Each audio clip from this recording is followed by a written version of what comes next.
আর আমার প্রতি যারা ঈমান এনেছে আমার ঈমানদার বান্দাদেরকে ওরা ধোঁকা দেয়। আল্লাহু আকবার বলেন। ওয়াল্লাযীনা আমানু ওয়া মা ইয়াখদাউনা ইল্লা আনফুসাহুম ওয়া মা ইয়াশউরুন। আল্লাহ বলেন ওরা যে নিজেদেরকেই ধোঁকা দেয়, ওরা যে নিজেদেরকেই ধোঁকার ভিতরে ফেলে, ওরা সেটা বুঝতে পারে না। ওরা মনে করে ওরা যে বড় বুদ্ধিমান, কিন্তু আমি আল্লাহ ঘোষণা করে দিলাম ওরা বুদ্ধিমান না, ওরা পৃথিবীর সবচাইতে নিকৃষ্ট ব্যক্তি। এরা রাসূলের জামানায় ছিল, ওরা আমাদের জামানাও আছে না নাই? ওরা ওই সময় ওদের তাল দিয়েছে, ওরা বলেছে তোমাদের সাথে আমরা আছি, তোমরা কোরআনের মাহফিলে বাধা দাও, ঠিক কিনা? আলেমদের বিরুদ্ধে কথা বলো, ঠিক কিনা? যেখানে হক কথা প্রচার করা হয় সেখানে দাঁড়িয়ে যাও, ঠিক কিনা? আবার এই সময়ে এসে ওরা বলে তোমাদের সাথেও আমরা আছি, ঠিক কিনা? ওরা সময় সময় ভুল পাল্টায়, সনদ যেদিকে যায় ওরা সেই দিকে ছাতা ধরে সেই দিকে ভাসতে শুরু করে, ঠিক কিনা? কিন্তু মুমিনের পরিচয় একটাই, মুমিন দুনিয়া থেকে ওদের পথটা সোজা হয়েছে, ওদের কিয়ামত পর্যন্ত ওদের পথের কোনো শেষ হয় না, ঠিক কিনা? ওরা পথটাকে কখনো চেঞ্জ করে না, কারণ আমরা 5 ওয়াক্ত নামাজে সঠিক পথের জন্য একজনের কাছে দোয়া করে, আওয়াজ দিয়ে বলেন না তিনি কে? 5 ওয়াক্ত নামাজে আমরা আল্লাহর কাছে দোয়া করি, ও আল্লাহ ইহদিনাস সিরাতাল মুস্তাকিম, রব্বুল আলামিন তুমি আমাদেরকে স্ট্রেট ফরওয়ার্ড পথটা আমাদেরকে দেখাও, সুবহানাল্লাহ বলেন। এই জন্য আমাদের পথ হচ্ছে একটা, আমাদের পথ কয়টা? আওয়াজ দিয়ে বলেন না কয়টা? আর মুনাফিকদের পথ কয়টা? কথা কয় না, 2টা। ওরা ওই সময়ে ওদের তাল দিয়েছে, আর এখন এসে বলে আমি তোমাদের সাথেও আছি। বুঝে নেবেন ওদের একটাই পরিচয়, ওরা হচ্ছে মুনাফিক। আপনাদের এদিকে একজনও মুনাফিক নাই? আরে নাই, এদিকে সব ভালো মানুষ আছে, এখানে আছে। আল্লাহ রহম করুক, আল্লাহ হেফাজত করুন, বলেন আমিন। এদের পরিচয়টা আজকে জানার দরকার আছে না নাই? আওয়াজ দিয়ে বলেন না কেন, আছে না নাই? ওদের পরিণতি, ওদের শেষ পরিণতিটা কেমন হবে এটাও জানার দরকার আছে না নাই? রব্বুল আলামিন বলেন শোনো শোনো, ওদের একটাই পরিচয়, উহুদের জিহাদে বিশ্বনবীজি যখন সলা পরামর্শ করতে সাহাবীদেরকে ডাক দিলেন, হে আমার প্রাণপ্রিয় সাহাবীরা, যুদ্ধের জন্য তো আমাদের প্রস্তুতি নিতে হবে, কেননা বেধর্মে কাফেরদের সৈন্য সংখ্যা হচ্ছে 3000। কাফেরদের সৈন্য সংখ্যা কত? আর আমাদের সৈন্য সংখ্যা মাত্র 1000। এই 3000-এর বিরুদ্ধে আমাদের 1000-এর জয় নিতে গেলে আমাদের পরিকল্পনা কৌশল ছাড়া জয় আনা যাবে না। আল্লাহু আকবার বলেন। বিশ্বনবী মুহাম্মদ সাল্লাল্লাহু আলাইহি ওয়াসাল্লাম পরিকল্পনা মোতাবেক আব্দুল্লাহ ইবনে উবাই, জঘন্যতম মুনাফিক, রাসূল সাল্লাল্লাহু আলাইহি ওয়াসাল্লামের কাছে তখনও পর্যন্ত আবু লাহাবের এই পরিচয়টা তখনও পর্যন্ত ক্লিয়ার হয় নাই। বিশ্বনবী বললেন, ও আব্দুল্লাহ ইবনে উবাই রে, তোমার হাতে এই 300 সাহাবীর দায়িত্ব দিয়ে দিলাম। এই 300 সাহাবী নিয়ে উহুদের জিহাদে অমুক পথ দিয়ে তুমি জিহাদের ভিতরে প্রবেশ করবা। আল্লাহু আকবার। একজন সাহাবীর দায়িত্বে 300 করে দিয়ে দিলেন। একজন সাহাবী তার দলবল নিয়ে একটা জায়গা দিয়ে প্রবেশ করবে, আর কাফেররা যখন দেখবে এখান থেকে 300 ওখান থেকে 300, না জানি ইসলামের মুসলিমদের সৈন্য সংখ্যা কত বিশাল, সুতরাং আমরা ওদের সাথে যুদ্ধ করতে পারবো না, এখনই পালায়। আল্লাহু আকবার বলেন। কিন্তু আব্দুল্লাহ ইবনে উবাই প্রতিমধ্যে বেঁকে বসে সাহাবীদেরকে বললেন, শোনো, তোমরা কি জানো না যেই ব্যক্তি আমির হয় ওই আমিরের বক্তব্য মানা তোমাদের জন্য আল্লাহ ফরজ করে দিয়েছে। সুতরাং আমার সিদ্ধান্ত হচ্ছে আমরা উহুদের জিহাদে যাব না, আমার সাথে তোমরা এই পথ দিয়ে এখন আমরা ব্যাকফিট, আমরা আমাদের বাসায় চলে যাব। চিৎকার দিয়ে বলেন নাউযুবিল্লাহ। অথচ বিশ্বনবীজির সলা পরামর্শের সময় সে বলেছে, ইয়া রাসূলুল্লাহ, আপনি বলে দেন আপনার সাথে আমরা জিহাদে যাব, আপনার সাথে আমরা রাজি আছি। কিন্তু জিহাদ শুরু হলেই পরে আব্দুল্লাহ ইবনে উবাই 300 সাহাবী নিয়ে ময়দান থেকে কেটে পড়েছে। নাউযুবিল্লাহ বলবেন না? ওই আব্দুল্লাহ ইবনে উবাই যখন মৃত্যুবরণ করলেন, এর পূর্বে আমি আপনাদের কাছে আরো একটা প্রশ্ন করি, বলেন তো, কোরআনের ভিতরে যতগুলো আয়াত আল্লাহ রাব্বুল আলামিন দিয়েছেন, এর ভিতরে কাফেরদের ব্যাপারে আয়াত বেশি নাকি মুনাফিকদের ব্যাপারে আয়াত বেশি? মুনাফিকদের ব্যাপারে আয়াত বেশি। কেন বেশি? কেননা মুনাফিক কাফেরদের চাইতে ভয়ঙ্কর। এই জন্য রাব্বুল আলামিন বলেন, ইন্নাল মুনাফিকিনা ফিদ দারকিল আসফালি মিনান নার। দুনিয়াতে নিফাকি চরিত্র যাদের ভিতরে থাকবে, ওদের জাহান্নামের সবচাইতে নিকৃষ্ট জায়গাতে আমি আল্লাহ তাআলা ওদেরকে দাফন করে দিব। ওদের জায়গা হবে জাহান্নামের সবচাইতে নিকৃষ্ট জায়গায়। নাউযুবিল্লাহ বলতে ইচ্ছে করলো না, আরো আওয়াজ দিয়ে বলেন নাউযুবিল্লাহ। রাব্বুল আলামিন বললেন, শোনো শোনো, ওই মুনাফিকদের ব্যাপারে আমি আল্লাহর কড়া বার্তা শোনো। আব্দুল্লাহ ইবনে উবাই যখন মৃত্যুবরণ করলো, তার একটা সন্তান ছিল আব্দুল্লাহ ইবনে আব্দুল্লাহ। উনি চলে আসলেন বিশ্বনবীজির দরবারে। সহিহ বুখারীর বর্ণনায় হাদিসে বর্ণিত হয়েছে, বিশ্বনবীজির কাছে এসে বললেন, ইয়া রাসূলুল্লাহ সাল্লাল্লাহু আলাইহি ওয়াসাল্লাম, আমার পিতা আপনার সাথে থেকেছে, আপনার সাথে তার জীবনটা বিলিয়ে দিয়েছে। ইয়া রাসূলুল্লাহ, মদিনায় যখন কেউ আপনার পাশে ছিল না, আমার পিতা আব্দুল্লাহ ইবনে উবাই আপনার পাশে ছিল। অথচ বিশ্বনবী মুহাম্মদ সাল্লাল্লাহু আলাইহি ওয়াসাল্লাম নরম হৃদয়ের মানুষ ছিলেন। মদিনাতে যাওয়ার পরে মক্কা থেকে যেই সমস্ত সাহাবীরা মদিনায় হিজরত করেছিলেন, বিশ্বনবীর পাশে ওই সাহাবীরা ছিল। মদিনাতে যাওয়ার পরে যেই সমস্ত সাহাবীরা ইসলাম ধর্ম গ্রহণ করেছিল, ওই সমস্ত সাহাবীরাও রাসূলের পাশে ছিল। এরপরে আব্দুল্লাহ ইবনে উবাইয়ের ছেলে বললেন, ইয়া রাসূলুল্লাহ সাল্লাল্লাহু আলাইহি ওয়াসাল্লাম, আপনার ওই সাহাবী আমার পিতা আব্দুল্লাহ ইবনে উবাই মৃত্যুবরণ করেছে।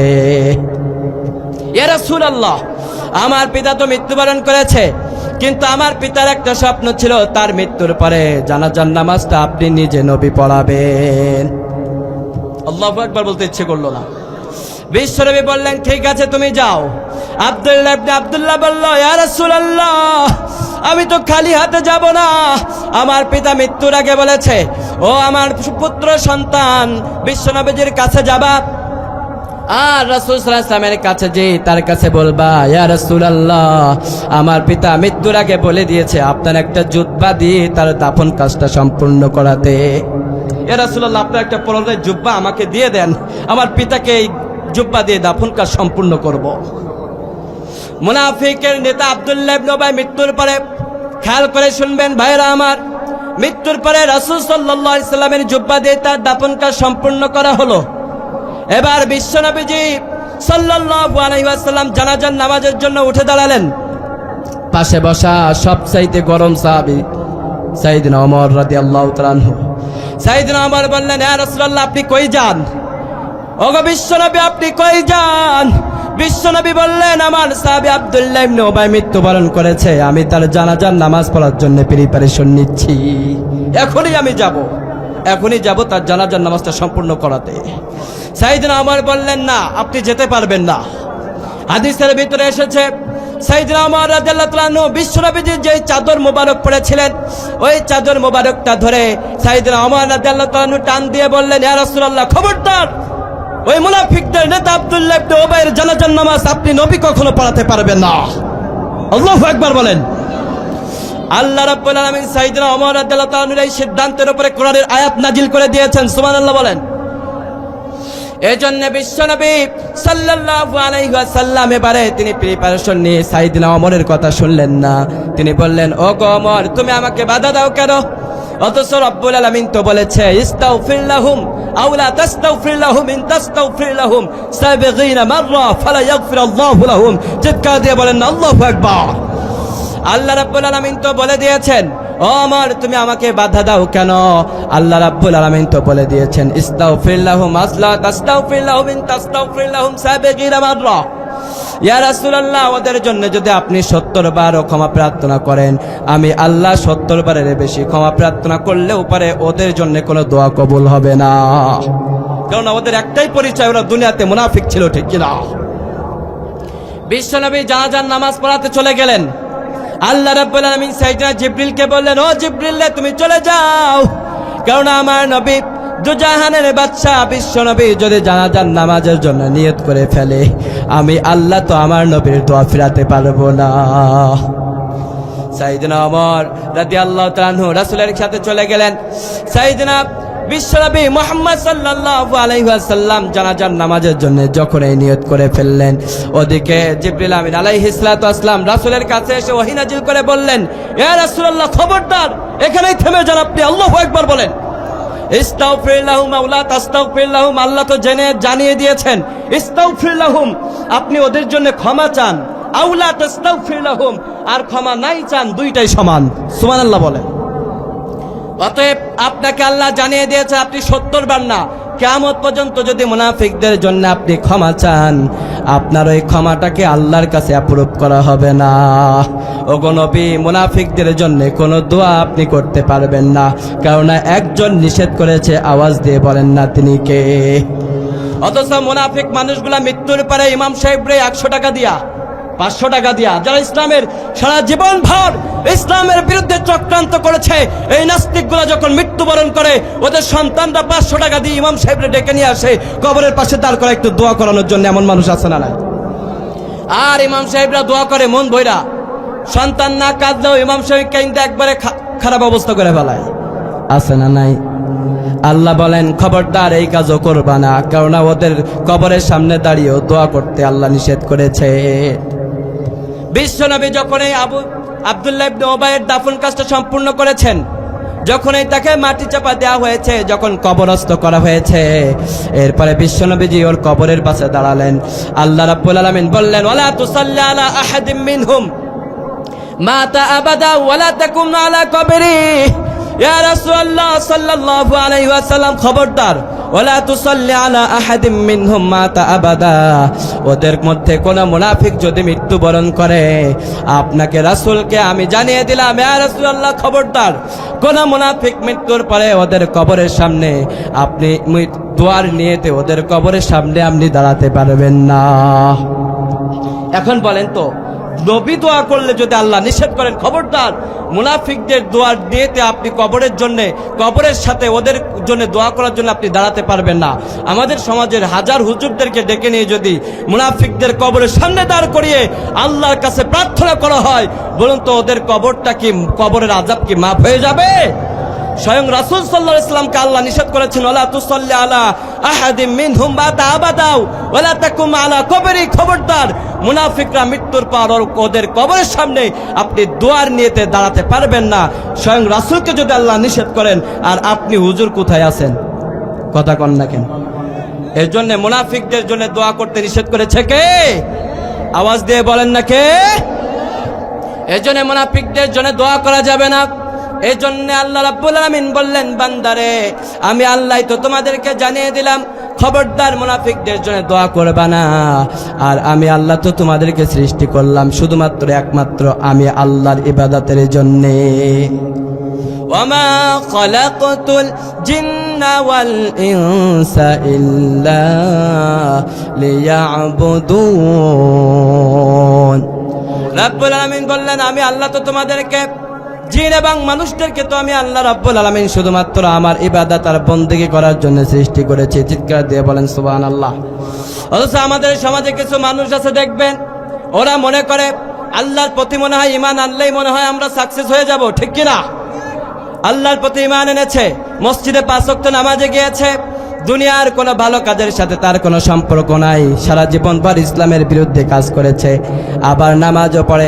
আমরা বললাম আল্লাহ, ওদের পরিচয়টা কি? আল্লাহ রাব্বুল আলামিন বললেন, আমি আল্লাহ রাব্বুল আলামিন কোরআনের ভিতরে একটি সূরা তো তোমাদের জন্য নাজিল করে দিলাম, সূরা 30 নম্বর সূরা, সূরাতুল আনকাবুতের ভিতরে তো আমি আল্লাহ এই বিষয়টাও স্পষ্ট করে দিয়েছি। সুবহানাল্লাহ বলেন। রাব্বুল আলামিন বললেন, শোনো, শুধু মুখে বলল আমরা তো আল্লাহ তোমার প্রতি ঈমান এনেছি, আমানতু বিল্লাহি ওয়া মালাইকাতিহি ওয়া কুতুবিহি ওয়া রুসুলি, ও আল্লাহ আমরা তো তোমার প্রতি ঈমান আনয়ন করেছি, তোমার রাসূলের প্রতি ঈমান আনয়ন করেছি, ও আল্লাহ আমরা তো এখন জান্নাত পেয়ে যাব। এমন মানুষ আমাদের সমাজে আছে না নাই? আমাদের সমাজে অনেক মানুষ আছে, ওরা মনে করে আমরা তো আল্লাহর প্রতি ঈমান এনেছি, রাসূলের প্রতি তো আমরা ঈমান আনয়ন করেছি, আমাদের মুনাফিক কিনা এটা যাচাই করার দরকার নাই, আমরা যে মুনাফিক আছে কিনা এটাও যাচাই করার দরকার নাই, আমরা শুধু আল্লাহকে বিশ্বাস করেছি, এই বিশ্বাস করলেই পরে আমরা জান্নাত পেয়ে যাব। চিৎকার দিয়ে বলেন নাউযুবিল্লাহ। রাব্বুল আলামিন সূরাতুল আনকাবুতের ভিতরে ওদের এই প্রশ্নের জবাবটাকে আল্লাহ তাআলা কঠোর ভাষায় দান করেছেন। সুবহানাল্লাহ বলেন। রাব্বুল আলামিন বলেন, আহাসিবান নাসু আন ইউতরাকু আন ইয়াকুলু আমান্না ওয়া হুম লা ইফতানুন। আরো আসতে বলেন আল্লাহু আকবার। রাব্বুল আলামিন বললেন, আহাসিবান নাসু আন ইয়াকুলু আমান্না বিল্লাহ ওয়া হুম লা ইফতানুন। মানুষ কি মনে করেছে?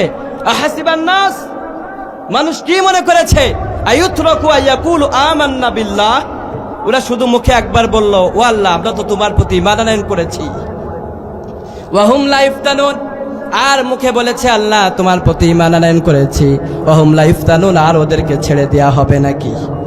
মুখে বলেছে ঈমান আনয়ন করেছি, আর ওরা মনে করে বসে আছে নাকি যে আমরা তো ঈমান আনয়ন করেছি, জান্নাত পেতে আর বাধা কোথায়? ঈমান আনয়ন করলেই তো আমরা জান্নাত পেয়ে যাব। আমাদের সমাজে এমন অহরহ মানুষ আছে, ওরা মনে করে আল্লাহর প্রতি ঈমান আনয়ন করলেই বোধহয় জান্নাতে পাওয়া যায়, কিন্তু আল্লাহ বলছেন খবরদার এই ধারণা ভুল। হাসিবান নাসু আইয়ুতরাকু আইয়াকুলু আমান্না বিল্লাহ ওয়া হুম লা ইফতানুন, আমান্না ওয়া হুম লা ইফতানুন, খবরদার এই ধারণা করো না। শুধুমাত্র মুখে ঈমানের কথা বললে জান্নাত পাওয়া যাবে? জান্নাত পাওয়া যাবে না। আমরা বললাম আল্লাহ শুধুমাত্র ঈমানের দাবি করলে কেন জান্নাত পাওয়া যাবে না তুমি আমাদেরকে বলে দাও, কারণ আমাদের জ্ঞান দেয় কে? দুনিয়ার কেউ আমাদেরকে জ্ঞান দেয় না, দুনিয়ার কেউ আমাদেরকে শেখায় না, একজনই শিখিয়েছে। আওয়াজ দিয়ে বলেন না তিনি কে? রব্বুল আলামিনের কাছে যখন এই প্রশ্ন করলাম, আল্লাহ রাব্বুল আলামিন আমাদেরকে জানিয়ে দিলেন ও আমার বান্দারে শোনো, তোমাদেরকে আমি আল্লাহ তাআলা জানিয়ে দিলাম কেন শুধুমাত্র মুখে ঈমানের কথা বললেই তোমরা মুক্তি পাবে না। সূরাতুল আনকাবুতের 2 নম্বর আয়াতের ভিতরে আল্লাহ তাআলা সেই জবাবটা আমাদের কাছে খুবই চমৎকার ভাবে দিচ্ছেন। রব্বুল আলামিন বলেন ওয়ালাকাদ ফাতান্না আল্লাযীনা মিন ক্বাবলিহিম ফালা ইয়ালামান্না আল্লাহুল্লাযীনা সাদাকু ওয়া লা ইয়ালামান্নাল কাযিবিন। রব্বুল আলামিন বললেন ওয়ালাকাদ ফাতান্নাল্লাযীনা মিন ক্বাবলিহিম, আমার বান্দাদেরকে আমি জানিয়ে দিলাম ওয়ালাকাদ ফাতান্নাল্লাযীনা মিন ক্বাবলিহিম, ওদেরকে জানিয়ে দাও ওয়ালাকাদ ফাতান্নাল্লাযীনা মিন ক্বাবলিহিম, তাদেরকে পরীক্ষা করা হবে। কেননা আমি আল্লাহ রাব্বুল আলামিন তোমাদের পূর্বে যারা এসেছে, তোমাদের পূর্বে যারা গত হয়ে গিয়েছে, তোমাদের পূর্বে যারা ঈমান এনেছিল আমি আল্লাহর প্রতি, আমি আল্লাহ ওদেরকে জানিয়েছিলাম ও আমার বান্দারা শুনো। এই কথা বলবেন না, মেহেরবানি করে কথা বলবেন। আপনার কি খারাপ লাগতেছে? শুনবেন ইনশাআল্লাহ। ফাঁকা জায়গাগুলো পূরণ করে নেন, সামনে এগিয়ে আসেন ইনশাআল্লাহ। একটু তাকবীর দেন, লিল্লাহি তাকবীর। আর এগিয়ে আসেন, তাকবীর দেন আর এগিয়ে আসেন। তাকবীরের সাথে আমাদের সম্পর্ক ঠিক কিনা? তাকবীর দিলে অন্তরে শান্তি আছে না নাই? একটু তাকবীর দেন, লিল্লাহি তাকবীর, লিল্লাহি তাকবীর, লিল্লাহি তাকবীর। আল্লাহ আমাদের সকলকে কবুল করুন, বলেন আমিন। কোনো কথা হবে না, কোনো আওয়াজও হবে না ইনশাআল্লাহ। কোরআন যতক্ষণ আমরা শুনবো শান্তি এবং শৃঙ্খলা বজায় রেখে শুনবো ইনশাআল্লাহ। আল্লাহ আমাদেরকে কবুল করুন, সবাই বলেন আমিন। রব্বুল আলামিন বলেন বান্দারে শোনো, কেন তোমাদেরকে পরীক্ষা করা হবে? ওয়ালাকাদ ফাতান্নাল্লাযীনা মিন ক্বাবলিহিম, তোমাদেরকে এজন্য পরীক্ষা করা হবে কারণ তোমাদের পূর্ববর্তী যারা গত হয়ে গেছে ওদের সবাইকে আমি আল্লাহ তাআলা পরীক্ষা করে নিয়েছি। সুবহানাল্লাহ বলেন। কারণ দুনিয়াতে পরীক্ষা, এই যে আমাদের স্কুল জেনারেল শিক্ষাগুলো আছে, এমনি এমনি সবাই এক রোল করে না, পরীক্ষার মাধ্যমে 1 রোল 2 রোল হয়, ঠিক কিনা? ভালো ছাত্র খারাপ ছাত্র সবাই এক রোল করে না। যারা পরীক্ষায় রেজাল্ট করে ভালো, তাদের পরিশ্রম করতে হয় ভালো, ঠিক কিনা? আর যারা পড়াশোনা করে না 1 রোল হয় নাকি? রব্বুল আলামিন বলেন বান্দারে, এই দুনিয়াতে ঈমানের পরীক্ষা আছে, ঈমানের পরীক্ষায় যারা উত্তীর্ণ হয় ওদেরকে আমি আল্লাহ তাআলা জান্নাত দান করে দিব। ওয়ালাকাদ ফাতান্নাল্লাযীনা মিন ক্বাবলিহিম, আর এই পরীক্ষা যাচাই জাস্টিফাই করার জন্য আমি আল্লাহ তাআলা একটা মাধ্যম রেখেছি যার নাম হচ্ছে পরীক্ষা বা এক্সপেরিমেন্ট। ওয়ালাকাদ ফাতান্নার, যেটা তোমাদেরকে করা হবে, তোমাদের পূর্ববর্তীদেরকেও একইভাবে পরীক্ষা নেওয়া হয়েছে। সুবহানাল্লাহ বলেন। একটু জিকির করেন লা ইলাহা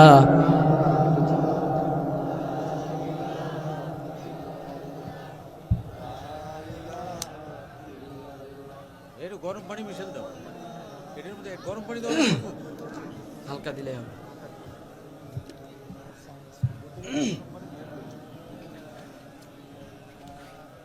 গরম পানি মিশাল দাও। লা ইলাহা ইল্লাল্লাহু মুহাম্মাদুর রাসূলুল্লাহ। আওয়াজ দিয়ে বলেন না সাল্লাল্লাহু আলাইহি ওয়াসাল্লাম। আল্লাহ রাব্বুল আলামিন বললেন ওয়ালাকাদ ফাতান্নাল্লাযীনা মিন ক্বাবলিহিম, তোমাদের যারা গত হয়ে গেছে, তোমাদের আগে যারা চলে গিয়েছে ওদের সবাইকে আমি আল্লাহ পরীক্ষা করেছি। আমরা বললাম আল্লাহ তুমি কেন পরীক্ষা করেছো?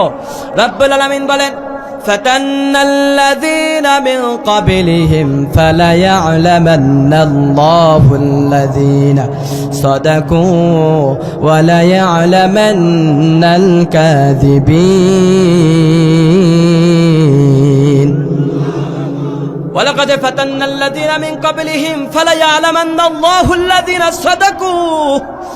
আমি আল্লাহ তাআলা এই পরীক্ষার মাধ্যমে জানতে চাই ফালায়া'লামান্না আল্লাহুল্লাযীনা সাদাকু, ঈমানের দাবিতে কারা সত্যবাদী, ওয়ালা ইয়া'লামান্নাল কাযিবিন, আর ঈমানের দাবিতে কারা মিথ্যাবাদী। আমি আল্লাহ তাআলা এটা স্পষ্ট না হওয়া পর্যন্ত তোমাদের উপরে একের পর এক পরীক্ষা চলতেই থাকবে। ঠিক কিনা বলেন? এই পরীক্ষা বিভিন্ন রকমের হতে পারে। যার ঈমান যত বেশি দুনিয়াতে তার পরীক্ষাও তত। আপনি কষ্টে আছেন, দুঃখে আছেন, মনে করবেন না আল্লাহ আপনার উপরে গজব দিয়েছেন, মনে করবেন না আল্লাহ আপনারে দেখে না, এটা কখনো ভাববেন না। আপনি দুঃখে থাকেন, কষ্টে থাকেন, মনে রাখবেন এটা আল্লাহ তাআলা আপনার জন্য একটা পরীক্ষা দিয়েছে। ঠিক কিনা? এই জন্য দুনিয়াতে দুঃখ আছে, কষ্ট আছে, ঠিক কিনা বলেন? কিন্তু দুঃখ চিরস্থায়ী হয় নাকি?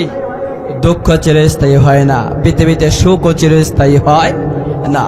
জীবন আমাদের চিরস্থায়ী না, তাহলে সুখ দুঃখ কেমন করে চিরস্থায়ী হবে? পরকালীন জীবনে যেটা হবে সেটা আমাদের জন্য চিরস্থায়ী হবে। ওই জীবনে আর কোনো ক্ষণস্থায়ী কোনো সাবজেক্ট থাকবে।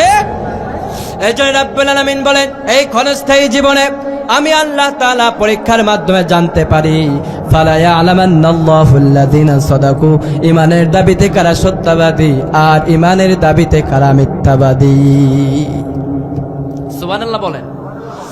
এই জন্য রব্বুল আলামিন বলেন বান্দারে এই পরীক্ষাগুলা কি জন্য হবে আর কি হিসাবে নির্বাচন করা হবে পরীক্ষার পরে তোমাদেরকে, সেটাও আমি আল্লাহ তাআলা কোরআনের ভিতরে আমি আল্লাহ আমার কোরআনের আয়াত দিয়ে সেটা স্পষ্ট করে দিলাম।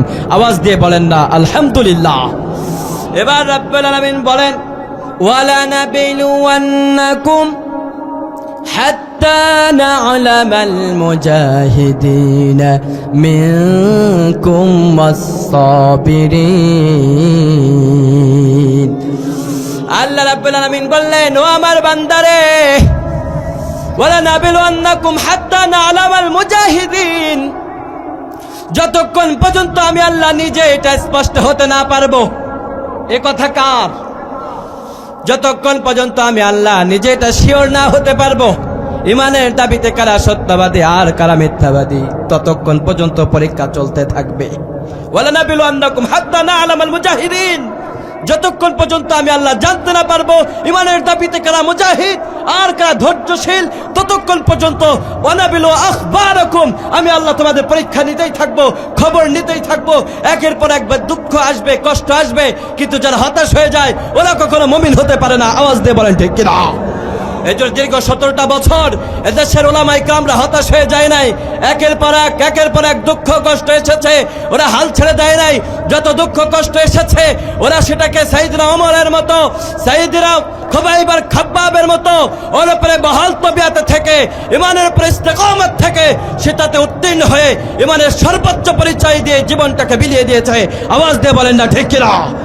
ভবিষ্যতেও যদি আমাদের উপরে পরীক্ষা আসে, দুঃখ আসে, জেল আসে, জুলুম আসে, অত্যাচার আসে, কোরআন পরীক্ষার জন্য, কোরআন প্রতিষ্ঠার জন্য আমরা কারা কারা সেই প্রতিষ্ঠায় ভূমিকা রাখতে চাই, দুই হাত তুলে আমার আল্লাহরে দেখিয়ে দেন। লিল্লাহি তাকবীর, লিল্লাহি তাকবীর। আল্লাহ আমাদের হাতগুলোকে কবুল করেন, বলেন আমিন। ভাইরা আমার, ঈমানের পরীক্ষা শুধুমাত্র নবীদের জন্য না, শুধুমাত্র আলেমদের জন্য না, শুধুমাত্র হকপন্থী মানুষদের জন্য নয়, এটা আমাদের সকলের জন্য পরীক্ষা করে নিবে কে?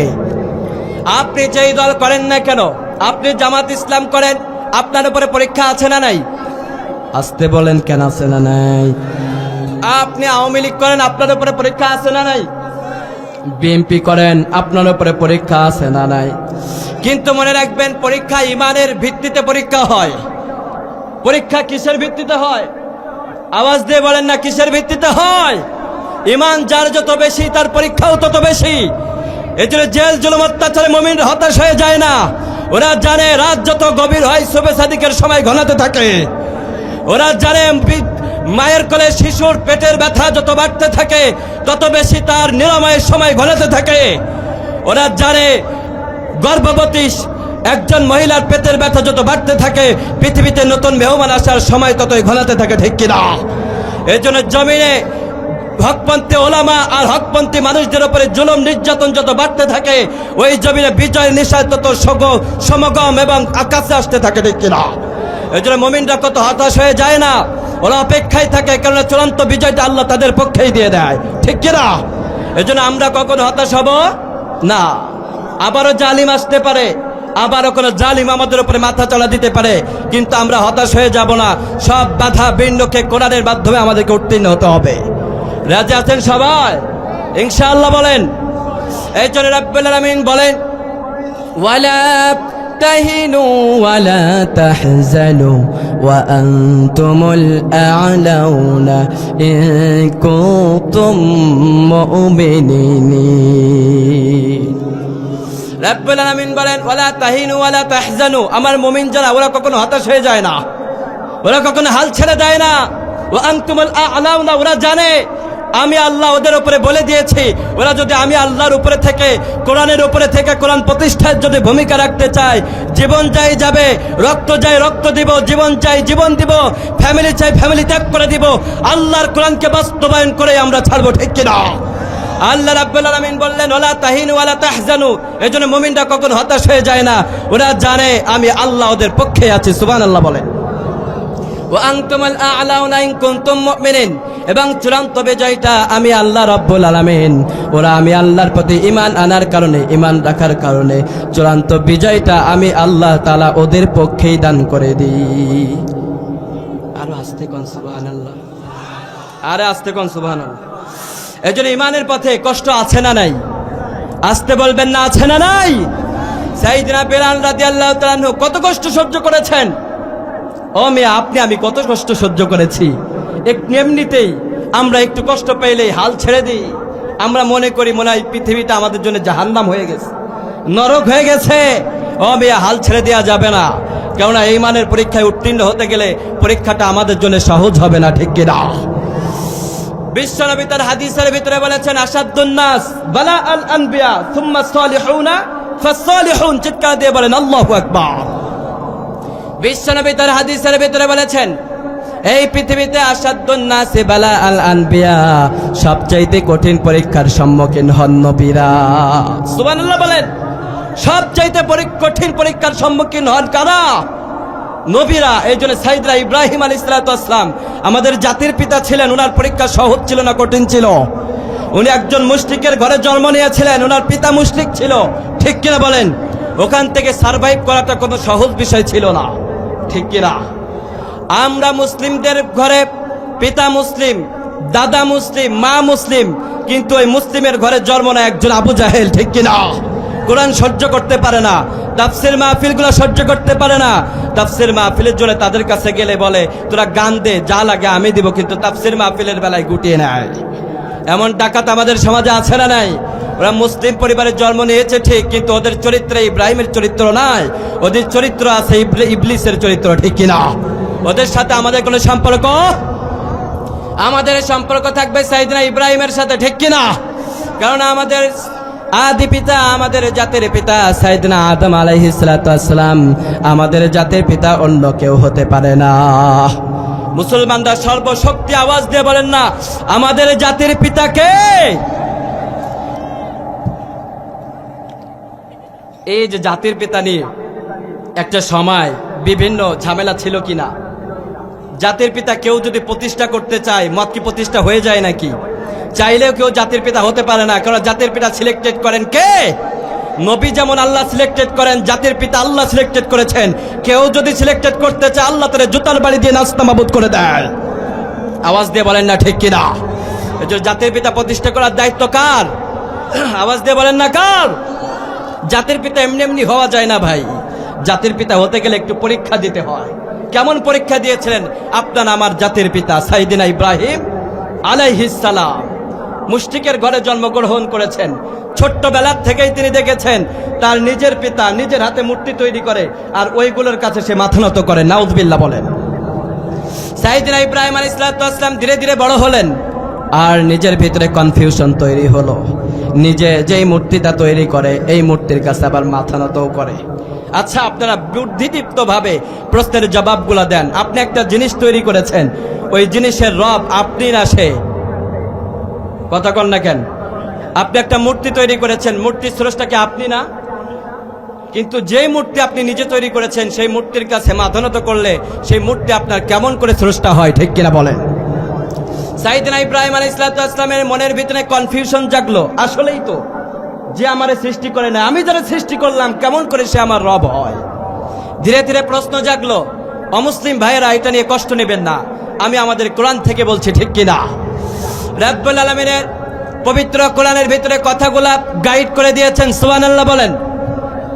রব্বুল আলামিন বলেন, সাইয়েদনা ইব্রাহিম আলাইহিস সালাম ধীরে ধীরে বড় হলো, আর তিনি দেখলেন তার কওমের লোকেরা কেউ গাছের পূজা করে, কেউ আগুনের পূজা করে, কেউ চন্দ্রের পূজা করে, কেউ সূর্যের পূজা করে। চিৎকার দিয়ে বলেন নাউযুবিল্লাহ।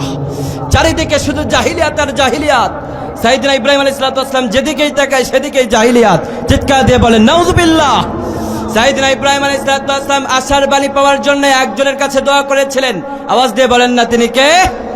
সাইয়েদনা ইব্রাহিমকে বলা হলো, ও ইব্রাহিম রে, ওই যে আকাশের জ্বলজ্বলে চন্দ্রটা দেখা যায়, ওই চন্দ্রটা হলো তোমার রব, আমারও রব। সাইয়েদনা ইব্রাহিম বললেন, এইটা যদি রব হয় ঠিক আছে, আমি রবের দিকে তাকাই থাকলাম, দেখি আমার রব আমারে কতক্ষণ পর্যন্ত গাইড করতে পারে। সাইয়েদনা ইব্রাহিম দেখলেন রাত শেষ তো চন্দ্রও শেষ। সাইয়েদনা ইব্রাহিম বললেন, না, চন্দ্র আমার রব হতে পারে। এরপরে দিনে যখন সূর্য উঠল, সব মানুষটা সূর্যের কাছে মাথা নত করলো, সেজদা করতে শুরু করলো। সাইয়েদনা ইব্রাহিমকে বলা হলো, ও ইব্রাহিম রে, এটাই তোমার রব? সাইয়েদনা ইব্রাহিম বললেন, এইটাই মনে হয় আসলেই রব, কেননা চন্দ্রের চাইতে সূর্যের শক্তি কম না বেশি? আসতে বলবেন না, কম না বেশি? সাইয়েদনা ইব্রাহিম বললেন, মনে হয় তাহলে সূর্য আমার রব। সাইয়েদনা ইব্রাহিম আলাইহিস সালাম দেখলেন সূর্যটা পূর্ব দিক থেকে সকালে ওঠে, আর সন্ধ্যা হওয়ার সাথে সাথে পূর্ব দিক থেকে ওঠে, আর পশ্চিম দিকে অস্ত্র চলে যায়। সাইয়েদনা ইব্রাহিম বললেন, না না, যেটা অস্ত্র চলে যায় সেটা আমার রব হতে পারে না। লা তাসজুদু লিশ-শামস ওয়ালা লিল-কমার ওয়াসজুদু লিল্লাহিল্লাযী খালাকাহুন্না ইন কুনতুন্না ইয়্যাহু তা'বুদুন। চিৎকার দিয়ে বলেন আল্লাহু আকবার। সাইয়েদনা ইব্রাহিম আলাইহিস সালাম ঈমান দীপ্তভাবে তখন ঘোষণা করে দিলেন, লা তাসজুদু লিশ-শামস, কোন সূর্য আমার রব নয়, ওয়ালা লিল-কমার, চন্দ্র আমার রব হতে পারে না, ওয়াসজুদু লিল্লাহিল্লাযী খালাকাহুন্না, এবং চন্দ্র সূর্যের কাছে আমি মাথা নত করব না। ওয়াসজুদু লিল্লাহিল্লাযী খালাকাহুন্না ইন কুনতুন্না ইয়্যাহু তা'বুদুন, যেই আল্লাহ আমাকে সৃষ্টি করেছে ওই আল্লাহর কাছেই আমি মাথা নত করব। সুবহানাল্লাহ বলেন। সাইয়েদনা ইব্রাহিম আলাইহিস সালাম এরপরেই দোয়া করেছিলেন, ইন্নী ওয়াজ্জাহতু ওয়াজহিয়া লিল্লাযী ফাতারাস সামাওয়াতি ওয়াল আরদা হানিফা ওয়া মা আনা মিনাল মুশরিকিন। সাইয়েদনা ইব্রাহিম আলাইহিস সালাম তখনই দোয়া করলেন, ইন্নী ওয়াজ্জাহতু ওয়াজহিয়া লিল্লাযী ফাতারাস সামাওয়াত ওয়াল আরদা হানিফা, ও আল্লাহ গো, আমার কলবকে আমি তোমার দিকে ফিরালাম, আমার মুখকে আমি তোমার কিবলার দিকে ফিরালাম। আল্লাহ তুমি আমারে পথ দেখাও। আমাদেরকে যিনি পথ দেখাতে পারে, আওয়াজ দিয়ে বলেন না তিনি কে? দুনিয়ার কেউ আমার পথ দেখাতে পারে না, দুনিয়ার কেউ আমার হেদায়েত দিতে পারে না। হেদায়েত দেওয়ার মালিক কে? ওয়া আন্না হাযা সিরাতি মুস্তাকিমা ফাত্তাবিউহু ওয়া লা তাত্তাবিউস সুবুলা ফাতাফাররাকা বিকুম আন সাবিলি। চিৎকার দিয়ে বলেন আল্লাহু আকবার। দুনিয়ার কেউ আমার হেদায়েত দিতে পারে না, পারে কে? এই জন্য বিশ্বনবীর একটা উদাহরণ দিই, কষ্ট হবে নাকি আপনাদের? কষ্ট হবে? হেদায়েত দেওয়ার মালিককে এটা বোঝানোর জন্য একটা হাদিস থেকে উদ্ধৃতি দিলে আমি আবার আপনার আলোচনার সাবজেক্টে ফিরে যাব। বলেন ইনশাআল্লাহ। কেমন করে হেদায়েত আল্লাহ দান করেন আমাদের? আল্লাহ রাব্বুল আলামিন বলেন, ওয়া আন্না হাযা সিরাতি মুস্তাকিমা فاتبعوا ولا تتبعوا السبل فتفرق بكم عن سبيلي। আল্লাহ রাব্বুল আলামিন বললেন, ও রাসূল, ইয়া রাসূলুল্লাহ, ইয়া হাবিবাল্লাহ, আপনি যারে ভালোবাসেন তাকে আপনি হেদায়েত দিতে পারবেন না, কিন্তু আমি আল্লাহ যারে ভালোবাসি, আমি আল্লাহ চাইলেই তারে হেদায়েত দান করে দিতে পারি। হেদায়েতটা মূলত কার কাছে? কথা কন না কেন? কার কাছে? একটা জলজন্ত দৃষ্টান্ত দিই। সাইয়েদনা মুহাম্মদ সাল্লাল্লাহু, বুখারীর বর্ণনায় হাদিস বর্ণিত হয়েছে, তাফসীরের ভিতরে মুফাসসিরিনে কেরামরা লেখেন, যখন বিশ্বনবীর চাচা আবু তালিবের যখন প্রাণটা বের হয়ে যায়, জানটা যখন বের হয়ে যায়, আর উপক্রম হয়েছে, মৃত্যুর গলগলা শুরু হয়ে গিয়েছে, আল্লাহু আকবার বলেন। এমন সময় এক পাশে বিশ্বনবী মুহাম্মদ সাল্লাল্লাহু আলাইহি ওয়াসাল্লাম তিনি নিজে স্বয়ং বসে আছে, আর এক সাইডে আবু জাহেল উতবা সাহেবা বসে আছে। বিশ্বনবী একবার বলে, ও গো চাচা, যে সময় কেউ আমার পাশে ছিল না, চাচা, যে সময় সবাই আমার বিরুদ্ধে চলে গিয়েছিল, যে সময় সবাই আমার উপরে নির্যাতন করেছে, চাচা তুমি তোমার ফ্যামিলির দিকে না তাকিয়ে আমাকে তুমি সারভাইভ করেছো, আমাকে তুমি প্রটোকল দিয়েছো, আমাকে তুমি সাহায্য করেছো। চাচা এই মৃত্যুর সন্ধিক্ষণে তুমি একবার লা ইলাহা ইল্লাল্লাহ বলো। ও চাচা, কিয়ামতে এই কালিমার প্লেটটা নিয়ে, নেম প্লেটটা নিয়ে আমি আল্লাহর কাছে তোমার জন্য দাঁড়িয়ে যাব। সুবহানাল্লাহ বলেন। স্বয়ং বিশ্বনবী যদি কার পক্ষে থাকে, কার পক্ষে থাকে, তার কি আর কোনো ভয় আছে নাকি? আসতে বলেন কেন, ভয় আছে নাকি? বিশ্বনবী যে দাওয়াত দিচ্ছেন আর বলছেন, আপনি একবার বলেন লা ইলাহা, এই কালিমা নিয়ে আল্লাহর কাছে কিয়ামতের ময়দানে আমি দাঁড়িয়ে যাব। ও চাচা, তুমি শুধু একবার বলো লা ইলাহা ইল্লাল্লাহ। আবার অন্য পাশে বাম সাইডে আবু জাহেল উতবা সাহেবা বসে আছে।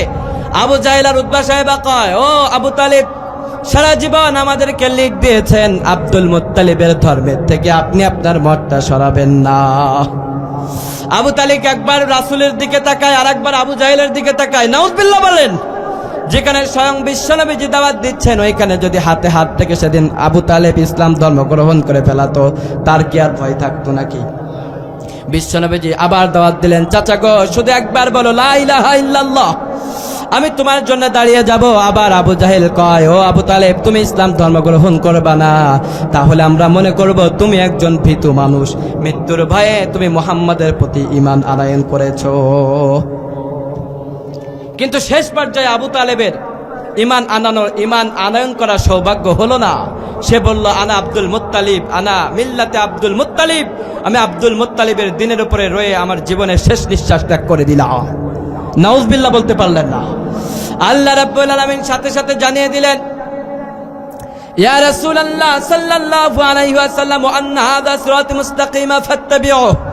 ইয়া রাসূলুল্লাহ, আপনি যাকে ভালোবাসেন তাকে আপনি সৎ পথে পরিচালিত করতে পারবেন না, কিন্তু আমি আল্লাহ যারে চাই তাকে হেদায়েত দিতে পারি ওগো নবী, কিন্তু মুশরিকের জন্য আপনি ক্ষমা প্রার্থনা করতে পারবেন না।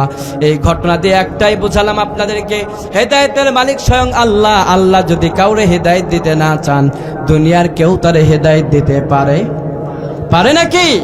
ওই যে প্রথম একটা আয়াত বলেছিলাম, ওয়ালাকাদ যারানা লি জাহান্নামা কাসীরাম মিনাল জিন্নি ওয়াল ইনস, মনে আছে আপনাদের? মনে আসেনি? আল্লাহ বলছেন, কিছু মানুষকে, জিন এবং ইনসানকে আমি আল্লাহ জাহান্নামের জন্য সৃষ্টি করেছি। এবার এই আবু তালিবের ঘটনা দিয়ে আপনাদের মনে প্রশ্ন জাগতে পারে, এই আয়াতের এতটুকু উদ্ধৃতি দিয়ে আপনাদের ভিতরে প্রশ্ন জাগতে পারে, তাহলে তো আল্লাহ আমাদের তো সৃষ্টি করেছিলেন জাহান্নামের জন্য, তাহলে এখানে আর তো প্রশ্ন নাই, আমরা তো এমনি জাহান্নামে যাবো, বুঝতেই পেরেছি। আমরা যে কেন জাহান্নামে যাব, পরের আয়াতের, এই আয়াতের পরের অংশে তো আল্লাহ সেটা স্পষ্ট করে দিয়েছেন। লাহুম কুলুবুল লা ইয়াফকাহুনা বিহা, ওদের অন্তর দিয়েছে, অন্তর দিয়ে ওরা ভাবে না, ঠিক কিনা? আপনার অন্তর নাই, আপনার বিবেক নাই, বিবেক দিয়ে যখন ভেবেছেন কোরআন সত্য, ইসলাম সত্য, ইসলাম প্রতিষ্ঠা করলে আপনার সৌভাগ্য হবে জান্নাতে, কিন্তু আপনি ইসলাম প্রতিষ্ঠা বাদ দিয়ে তাগুতের পিছনে ছুটাছুটি করেছেন, আপনি জাহান্নামে ছাড়া অন্য কোথাও আপনার জায়গা হতে পারে না, ঠিক কিনা? ঠিক কিনা বলেন? আপনার বিবেক তো আল্লাহ দিয়েছে, এমনি এমনি আল্লাহরে দোষারোপ করা যাবে? এই জন্য সাইয়েদনা ইব্রাহিমের দিকে তাকান, কত সারভাইভ করেছেন তিনি, কেমনে ইমানের পথে এসেছেন তিনি। সাইয়েদনা ইব্রাহিম আলাইহিস সালামের কথা দেখেন, আল্লাহর কাছে বললেন, আল্লাহ তুমি আমারে পথ দেখাও, ও আল্লাহ তুমি ছাড়া কেউ আমারে পথ দেখাতে পারে না। আল্লাহু আকবার বলেন। সাইয়েদনা ইব্রাহিম আলাইহিস সালাম যখন এইভাবে সংগ্রামী হয়ে উঠল, মূর্তির বিরুদ্ধে, মূর্তি পূজার বিরুদ্ধে যখন সংগ্রাম করলো, ওই জামানার সবচাইতে তাগুত সম্প্রদায় নমরুদ আর তার বাবা সাইয়েদনা ইব্রাহিমের বাবা মিলে অগ্নিকুণ্ড তৈরি করে সাইয়েদনা ইব্রাহিমকে অগ্নিকুণ্ডের ভিতরে নিক্ষেপ করলো। আল্লাহ রাব্বুল আলামিন জানিয়ে দিলেন, আমার নবীর জন্য, আমার ইব্রাহিমের জন্য, ওয়া সালামান আলা ইব্রাহিম, আমার নবী ইব্রাহিমের জন্য আগুন তুমি শান্তির জায়গা হয়ে যাও। ওই দিন সাইদরা ইব্রাহিমকে আগুন পোড়াতে পারে নাই, ঠিক কিনা? এজন্য আমাদের ওপরেও নমরুদ আর ফেরাউনের জুলুম আসলে আমরা হতাশ হয়ে যাব না, কারণ আমরা জানি আমাদের নবী সাইদনা, আমাদের জাতির পিতা সাইদনা ইব্রাহিম আলাইহিস সালামকে নমরুদের আগুনে তাকে আঘাত করতে পারে নাই, পোড়াতে পারে নাই। ফেরাউন জুলুম নির্যাতন করেছিল সাইদনা মুসা আলাইহিস সালামকে, তিনি থামাতে পারে নাই, ঠিক কিনা? আমাদের এই সংগ্রাম, আমাদের এই গন্তব্যকে কেউ রুখে দিতে পারবে না, ঠিক কিনা বলেন? যারা এই রুখে দিতে আসবে তারাই শেষ হয়ে যাবে, কিন্তু আমাদের সংগ্রাম শেষ হবে। আল্লাহ আমাদের কবুল করুক, বলেন আমিন। এই জন্য রব্বুল আলামিন বললেন, শুনো, ওই যে আমি আল্লাহ পাক রব্বুল আলামিনের কোরআনের আয়াত থেকে একটি আয়াত তেলাওয়াত করেছিলাম। আল্লাহ রব্বুল আলামিন বলেন, ওয়ালা নাবিলুওয়ান্নাকুম হাত্তা না'লামাল মুজাহিদিনা মিনকুম ওয়াস-সাবিরিন ওয়া নাবিলুয়া আখবারাকুম। আল্লাহ বলছেন, ওয়ালা নাবিলুওয়ান্নাকুম হাত্তা না'লামাল মুজাহিদিন, আমি আল্লাহ এই জন্য তোমাদের উপরে এক্সপেরিমেন্ট করব।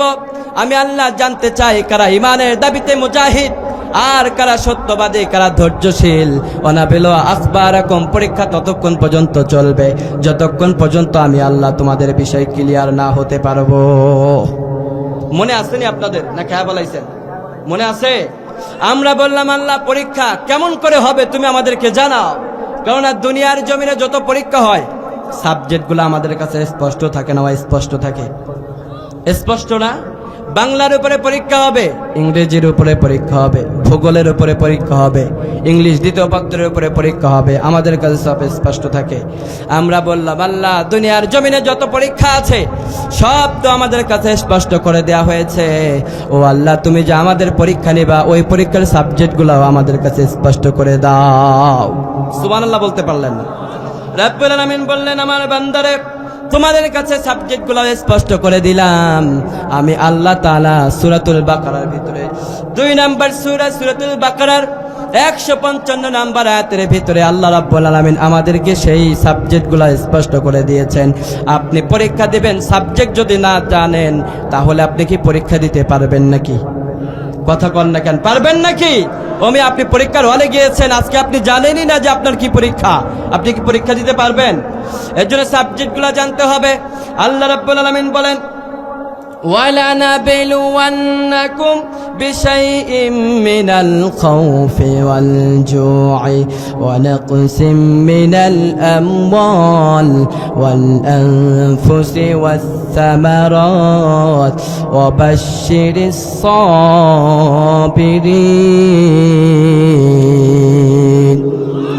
আমি আল্লাহ তাআলা জানিয়ে দিলেন, ওয়ালানাবিলুয়ান্নাকুম বিশাইইম মিনাল খাউফি, আমি আল্লাহ তাআলা কিছু জিনিস দিয়ে তোমাদের উপরে পরীক্ষা নিব। আল্লাহু আকবার বলেন। তার ভিতরে 1 নম্বর বিশাইইম মিনাল খাউফ, কিছু জিনিস দিয়ে নিব। তার ভিতরে 1 নম্বরে আল্লাহ বলেছেন খাউফ, ভয় দ্বারা পরীক্ষা নেবে কে? অর্থাৎ দিনের পথে আপনি চলবেন, আপনারা ভয় দেখানো হবে, এই কাজ করিস না তোরে কিন্তু মাইরা লমু, আছে না নাই? এই কাজ করিস না তোরে কিন্তু এই ক্ষতি কইরা দিমু, আছে না নাই? ওই মিছিলে যাস না, আল্লাহু আকবার নারা তাকবীরের স্লোগান দিস না, এই স্লোগানটা ভালো না। এই সময় এই স্লোগানটা দেয়া যায় না এমন একটা সময় ছিল নাকি ছিল না? এই স্লোগানটা দিলেই পরে বলতো এটা শিবিরের কাজ, জামাতের কাজ, আছে না নাই? আল্লাহ ওদেরকে বিদায় করে দিয়েছেন, ঠিক কিনা বলেন? নারায়ে তাকবীর আর আল্লাহু আকবার স্লোগান 200 কোটি মুসলমানদের কলিজার স্লোগান, ঠিক কিনা? এই স্লোগানের বিরুদ্ধে যারা চক্রান্ত করে, যাদের সহ্য হয় না, ওরা নামে মুসলিম হলে, বাইটি কাটে মুসলমান হলে ওদের ব্যক্তি জীবনে কোনো মুসলিমের পরিচয় থাকতে পারে না, ঠিক কিনা বলেন? আমাদের সব জায়গায় নারায়ে তাকবীর আর আল্লাহু আকবারের স্লোগান আছে না নাই? মৃত্যু আল্লাহ যতদিন জীবন রেখেছেন ততদিন পর্যন্ত নারায়ে তাকবীর আর আল্লাহু আকবারের স্লোগানের সাথে আমাদের জীবনটাকে আমরা জুড়ে দেব। রাজি আছেন ইনশাআল্লাহ? আওয়াজ দিয়ে বলেন না ইনশাআল্লাহ? একটু তাকবীর দেন, লিল্লাহি তাকবীর।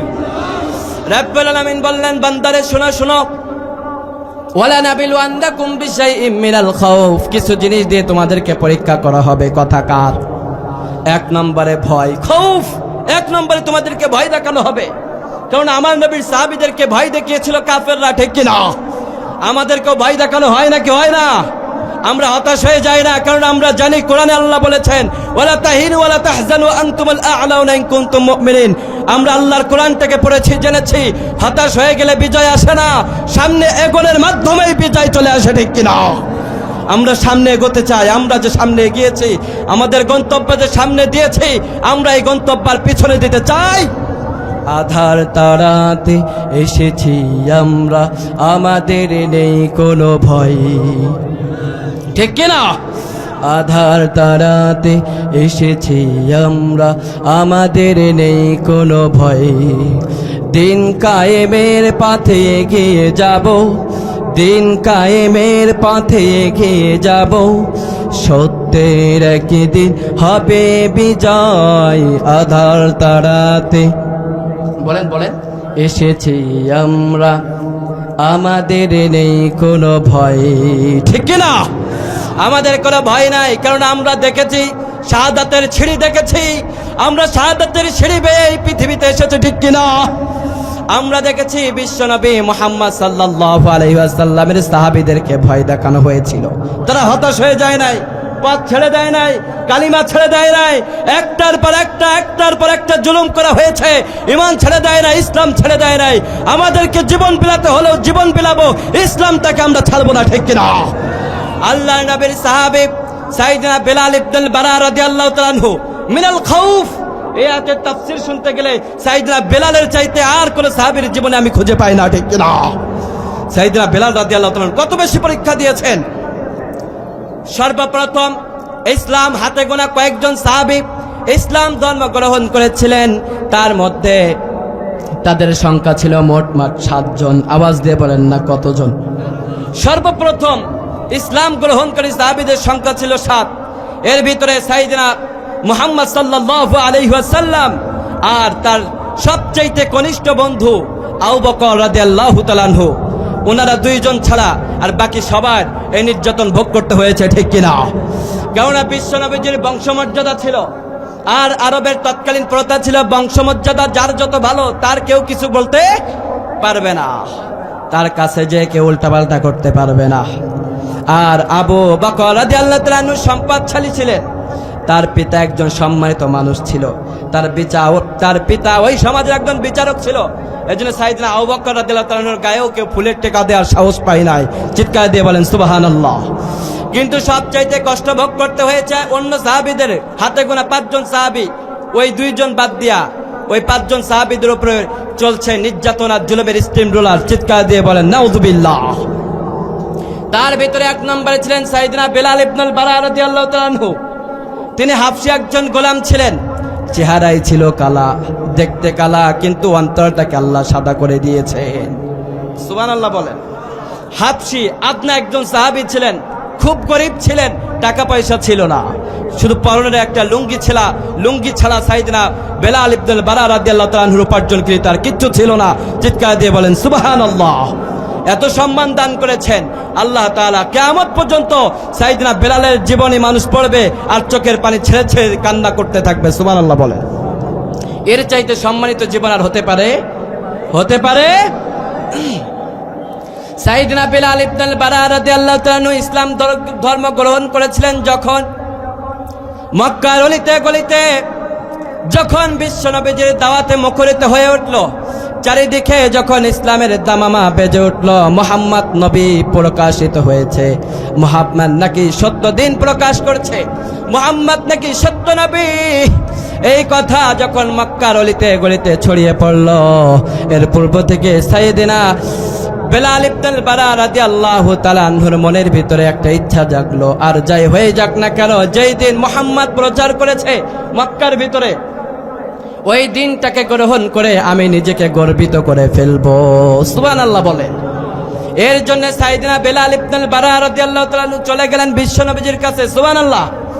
বিশ্বনবীজির কাছে যে বললেন, ইয়া রাসূলুল্লাহ সাল্লাল্লাহু আলাইহি ওয়াসাল্লাম, যেই দিন সত্য, যে ইসলাম সত্য, যে ইসলাম মানলে পরে শান্তি আছে, ওই ইসলামটাকে কবুল করে আমাকে আপনি সম্মানিত হওয়ার তৌফিক দান করে দিন। সুবহানাল্লাহ বলেন। বিশ্বনবীজির কাছে বেলাল ইবনুল বারা রাদিয়াল্লাহু তাআলা আনহু আসার সাথে সাথে সাইয়েদনা বেলালের হাতে হাত রেখে বিশ্বনবীজি তাকে কালিমা পড়িয়ে দিলেন। সুবহানাল্লাহ বলেন। সাইয়েদনা বেলাল ইবনুল বারা রাদিয়াল্লাহু তাআলা আনহু ইসলামের একজন অংশীদার, হাতে গোনা প্রথম 7 জন সাহাবীর একজন তিনি অংশগ্রহণ হয়ে গেলেন। সুবহানাল্লাহ। এরপরে সাইয়েদনা বেলালের ইসলাম ধর্ম গ্রহণের কথা, এই কথাই তথ্য যখন অলিতে গলিতে ছড়িয়ে পড়ল, উমাইয়া ইবনুল খালফের একজন আপনা গোলাম বেলাল ইবনুল বারা রাদিয়াল্লাহু তাআলা আনহু সে নাকি ইসলাম ধর্ম গ্রহণ করেছে। চলো আজকে মুহাম্মাদের এই সহচর বেলালকে ধরে কষ্ট দেয়া হবে, আর এটা যেন নজির হতে পারে, বেলালকে এমন কষ্ট দেয়া হবে যেন বেলাল ইসলাম ছেড়ে আমাদের লাত উজ্জার নামে তাকবীর দিতে শুরু করে, চিৎকার দিয়ে বলে নাউযুবিল্লাহ। সাইয়েদনা বেলাল ইবনুল বারা রাদিয়াল্লাহু তাআলা আনহুকে মক্কা থেকে ধরে নিয়ে আসা হলো। উমাইয়া ইবনুল খালফ তার মনিব ছিলেন। উমাইয়া ইবনুল খালফ সাইয়েদনা বেলালকে ধরে নিয়ে মক্কার উত্তপ্ত লাভাযুক্ত বালুর উপরে নিয়ে যাওয়া হলো। আর মক্কার ওই সময় মরুভূমির প্রান্তরটা এমন ছিল, কেউ যদি একটা চাউল ওখানে রেখে দিত, ওই উত্তপ্ত লাভাযুক্ত এত গরম ছিল বালুটা, ওই গরম বালুর কারণে চালটা ফেটে ক্ষয় হয়ে যেত। কেউ যদি চাউলে পানি দিয়ে ওই মক্কার মরুভূমির উপরে রেখে দিত, ভাত এমনিতে রান্না হয়ে যেত। আল্লাহু আকবার বলেন। তখন কোনো বিল্ডিং ছিল না, তখন কোনো গাছ ছিল না, চারিদিকে শুধু মরুভূমি আর মরুভূমি। সুবহানাল্লাহ বলেন। ওই সময় সাইয়েদনা বেলাল ইবনুল বারা রাদিয়াল্লাহু তাআলা আনহু গরম লাভাযুক্ত বালুর উপরে উমাইয়া ইবনুল খালফ ইসলাম যেন ছড়ে দেয় বেলাল। এর জন্য প্রথম স্টেপ হিসেবে, নির্যাতনের প্রথম স্টেপ হিসেবে সাইয়েদনা বেলালের হাতে শিকল পরানো হলো, পায়ের ভিতরে শিকল পরানো হলো, গলার ভিতরে শিকল পরানো হলো, আর সাইয়েদনা বেলালকে মরুভূমির উত্তপ্ত লাভাযুক্ত বালুর উপরে চিৎ করে শুইয়ে দেওয়া হলো। আল্লাহু আকবার বলেন। সাইয়েদনা বেলাল রাদিয়াল্লাহু তাআলা আনহু কষ্টের কারণে কথা বলতে পারে না, কিন্তু উমাইয়া ইবনুল খালফ এসে বলে, ও বেলাল, এত কষ্ট সহ্য করবি কেন? তোরে শান্তির জীবন দিব, গোলাম থেকে মুক্ত করে দিব। ও বেলাল রে, তুই একবার বল তুই ইসলাম ছেড়ে দিয়েছিস। সাইয়েদনা বেলাল বললেন, আমাকে তোরা এই কষ্ট কেন? এর চাইতে কঠোর শাস্তি দে, এর চাইতে কঠোর কষ্ট দে, তারপরে আমি বেলাল ইসলাম ছেড়ে দিব না। আল্লাহু আকবার বলেন। এবার বেলালের দিকে তাকিয়ে ওরা তো অবাক, কেমনে সম্ভব? ইসলামের ভিতরে কি পেয়েছে বেলাল? এত কষ্টের পরেও ইসলামটাকে সে ছাড়তে চায় না। সাইয়েদনা বেলালকে বলা হলো, ও বেলাল, তুই কি পেলে ইসলামটা ছেড়ে দিবি? সাইয়েদনা বেলাল বললেন, দুনিয়াটাকে 10 বার বিক্রি করে যে অর্থটা হয়, ওই অর্থটা যদি আমার পায়ের কাছেও রেখে দাও, আমি বেলাল ইসলামটাকে ছেড়ে দেব না। সাইয়েদনা বেলালের এই শাস্তির এই মানটাকে আরো উত্তীর্ণ করতে হবে, আরো উন্নত করতে হবে। উমাইয়া ইবনে খালফ বলল যে না, এই শাস্তিতে মুহাম্মাদের এই সহচর্য ইসলাম ছেড়ে দেওয়ার তাগিদ দেওয়া যায় না, কেননা তার ভিতরে এমন বীজ বপন করেছে মুহাম্মদ, সহজ কোনো ভাষায় সে ইসলাম ছেড়ে দিবে না। এখন কি করা যায়? সলা পরামর্শ করা হলো, চলো বেলালকে আরো উন্নত কোনো শাস্তি দেওয়া যাবে। এখন কি করা যায়? অমুক দিন আবার ঠিক একই সময়ে বেলা 12টার সময় বেলালকে একই শাস্তি দেওয়া হবে, এর সাথে আরো একটু যোগ হবে, সেটা হচ্ছে একটা চাবুক নিয়ে বেলালের পেটের উপরে একটার পর একটা চাবুক দিয়ে আঘাত করতে থাকবো, রক্ত বের হয়ে গড়ে পড়বে, সাইয়েদনা বেলাল ইসলাম ছেড়ে দিতে বাধ্য হবে। নাউজুবিল্লাহ বলতে পারলো। তাদের পরিকল্পনা মোতাবেক সাইয়েদনা বেলালকে পরের দিন একই সময়, ইনটামিং টাইম সময় হয়ে গেল, মরুভূমির বালুর উপরে সূর্যটা যখন মাথার উপরে, সাইয়েদনা বেলালকে শিকল দিয়ে হাত পা বেঁধে ফেলা হলো।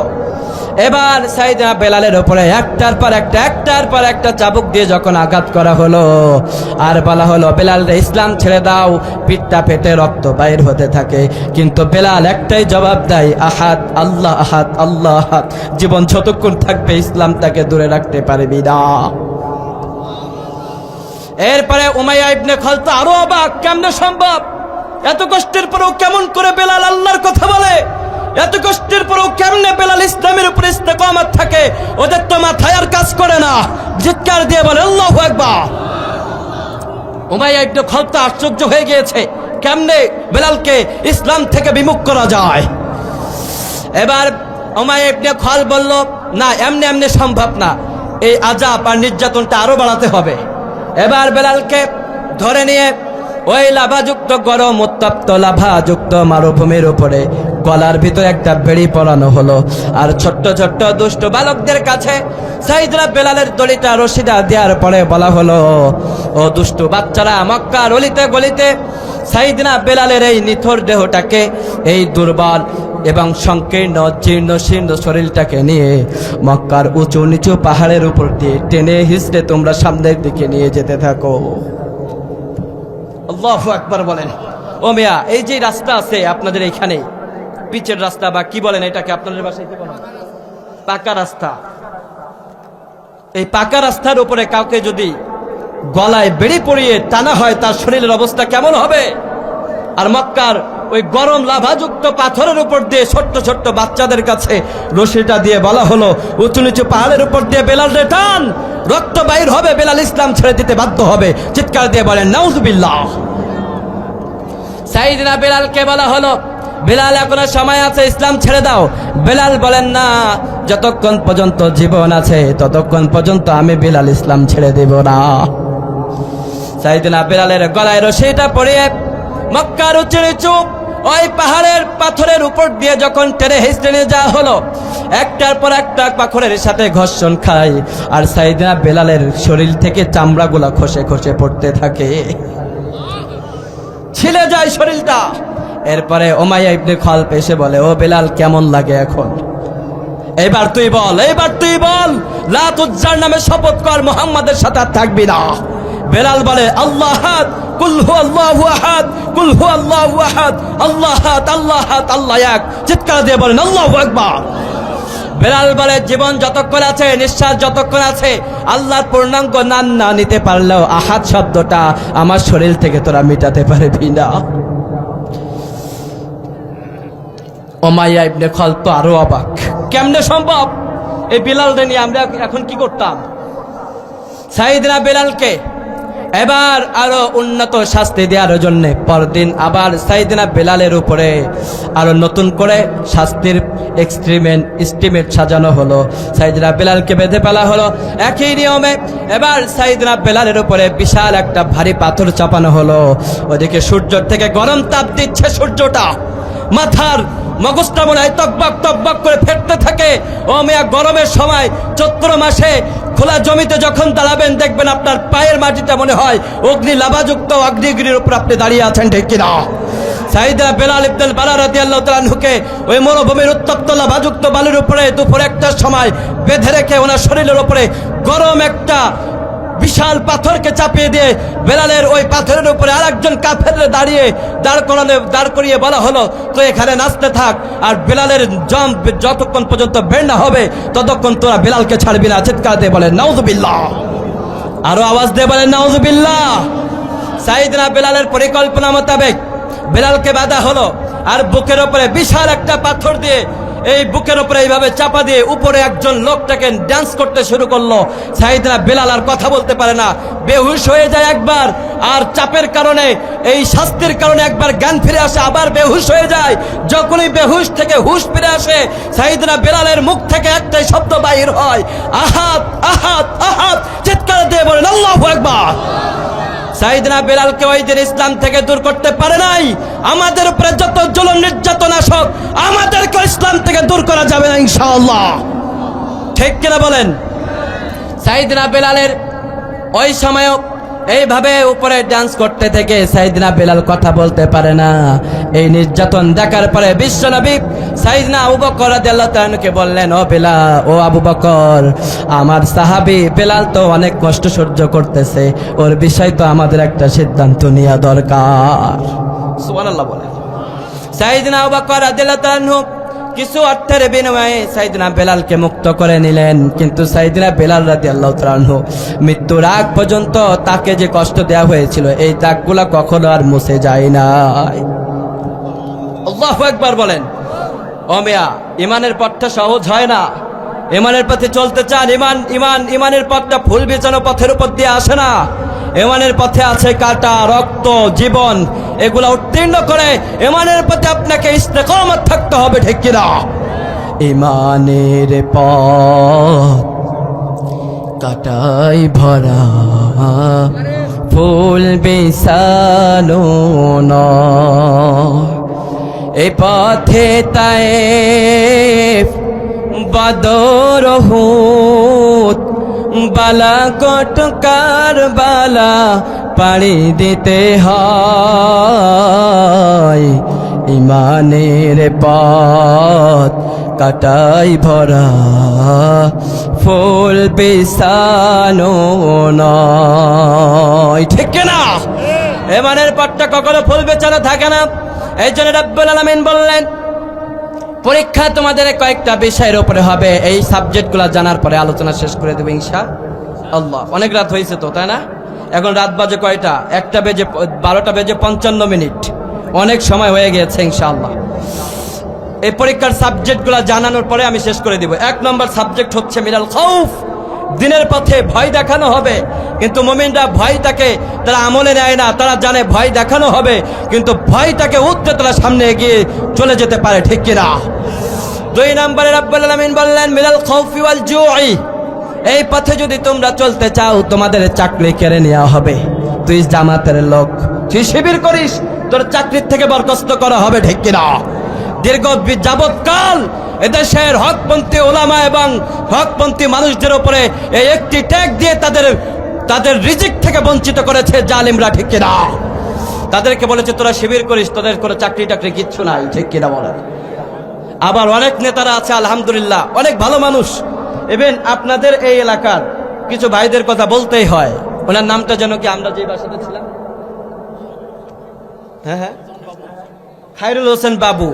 আমি ওনার ব্যাপারে শুনেছি আলহামদুলিল্লাহ। আপনাদের এই এলাকার মানুষ ওনাকে সম্মান করেন না। আমি জানি যে উনি রাজনৈতিক দল হিসেবে আওয়ামী লীগ করতেন। ঠিক কিনা? কিন্তু সবাই তো আর জালিমের সাথে থাকে না। কিছু কিছু মানুষ থাকে অনেক নৈকট্য এবং ভালো পথে থাকার চেষ্টা করে। ঠিক কিনা বলেন? আমি ওনার কথা শুনে মুগ্ধ হয়েছি। উনি বলছেন, হুজুর আমি যেখানে সুদ আছে সেখানে আমি থাকি না। তা আমি ওনার জন্য দোয়া করি, আল্লাহ যেন ওনাকে এরকম নেতৃত্ব দেওয়ার তৌফিক দান করেন। সবাই বলেন আমিন। আপনাদের এখানে যে সমস্ত নেতাগোতারা এসেছেন আলহামদুলিল্লাহ সবাই ব্যক্তিত্ব সম্পূর্ণ। এই যে এক নেতা এসে কোরআনের ভাষণ দিচ্ছিলেন, আলহামদুলিল্লাহ কোরআনের জ্ঞান যাদের কাছে থাকে তাদেরকে আমরা সাপোর্ট করবো ইনশাআল্লাহ। আর যারা বিশেষ করে কোরআন প্রতিষ্ঠা করতে চায় ওদের সাথে আমাদের সম্পর্ক থাকবে, এতে কোনো সন্দেহ নাই। পরীক্ষা হবে 2 নম্বর মিনাল জুই, তোমাদের এই ইমানের পথে চলতে গেলে তোমাদের রিজিক থেকে, তোমাদের চাকরি থেকে বরখাস্ত হতে পারে, কিন্তু তোমরা হতাশ হবে না, চূড়ান্ত বিজয়টা তোমাদের পক্ষেই হবে। সুবহানাল্লাহ বলেন। মিনাল জুই ওয়া নাকসিম মিনাল আমওয়াল, এরপর আল্লাহ তাআলা বলছেন তোমাদের সম্পদ বিনষ্টের কারণে কিছু পরীক্ষা হতে পারে। সম্পদ আছে, একটা বিশাল ধাক্কায় সব সম্পদ শেষ। পরীক্ষা আছে না নাই? আল্লাহ তাআলা বলেন সম্পদ নষ্ট হয়ে যাবে। 3 নম্বর রব্বুল আলামিন বললেন মিনাল আমওয়ালি ওয়াল আনফুসি ওয়াস সামারাতি ওয়া বাশশিরিস সাবিরিন। আমি আল্লাহ রাব্বুল আলামিন জানিয়ে দিলাম তোমাদেরকে 1 নম্বরে পরীক্ষা নেওয়া হবে খোদার মাধ্যমে, 2 নম্বরে পরীক্ষা দেওয়া হবে ভয়ের মাধ্যমে, 3 নম্বরে তোমাদের সম্পদ থেকে বঞ্চিত করা হবে, 3 নম্বরে 4 নম্বরে যে তোমাদেরকে তোমাদের জীবনটাও দিয়ে দিতে হতে পারে। অবশ্যই সাবিরিন, কিন্তু আল্লাহ বলছেন ইয়া রাসূলুল্লাহ যারা ধৈর্যশীল তাদেরকে আপনি সুসংবাদ দান করে দেন, কেননা ওরা যে এত কিছু ত্যাগ করেছে বিনিময়ে বিআন্না লাহুমুল জান্নাহ, চূড়ান্ত বিজয়টা ওদেরকে জান্নাতের মাধ্যমে আমি আল্লাহ দান করে দিব। চূড়ান্ত পুরস্কার জান্নাতের মাধ্যমে ওদের খুশি করে দিব। আমরা দুনিয়াতে আর কিচ্ছু চাই না যদি আমরা জান্নাত পেয়ে যাই। ঠিক কিনা? আল্লাহ আমাদেরকে সেই জান্নাতে যাওয়ার এবং ইমানের পথে থাকার, ইমানের সাবজেক্টগুলোতে আমরা যেন উত্তীর্ণ হতে পারি, মুনাফিক হয়ে যেন আমরা না মরি, আল্লাহ যেন আমাদের সেই তৌফিক দান করেন। আমরা সবাই বলছি আমিন। আরো আসতে বলেন আমিন। আলোচনা কি আপনাদের কষ্ট হয়েছে? যতগুলো কথা শুনেছেন খারাপ লেগেছে? আলহামদুলিল্লাহ বলেন। কোরআন থেকে আমরা সত্য কথা শুনতে রাজি আছি না? ইনশাআল্লাহ আল্লাহ আমাদের সবাইকে জান্নাতে এভাবে একভাবে বসার তৌফিক দান করেন। আমরা সবাই বলছি আমিন। এখনই দোয়া হবে, আমরা কেউ উঠবো না ইনশাআল্লাহ। কেউ উঠবেন নাকি আপনারা? আমরা সবাই একসাথে যাবো ইনশাআল্লাহ। আচ্ছা, আর কোনো বিষয়?